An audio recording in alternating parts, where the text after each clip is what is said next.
Kumusta mga kaibigan, maligayang pagdating sa aking channel. Narito kami kasama ang isang bagong video. Yagmer Yaxel at Boris Bakhtas ay nasasabik muli sa kanyang mga tagahanga. Ipapakita ba ng mga mensahe na ito ang mga katotohanan tungkol sa kanilang relasyon?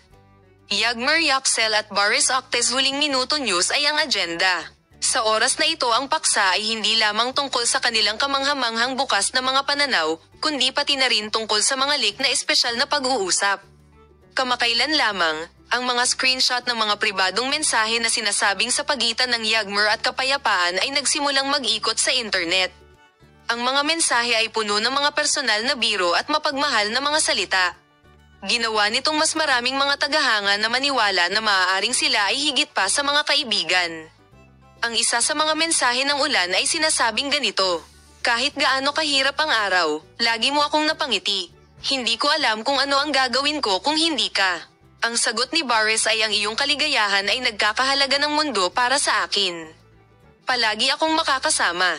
Ang mga mensahe ba ay patunay ng isang nakatagong kwento ng pag-ibig o ang mga tao ay naglalagay ng labis na kahulugan sa isang malapit na pagkakaibigan? Maaari mong ibahagi ang iyong mga saloobin sa amin sa mga komento. Manatili sa aming channel.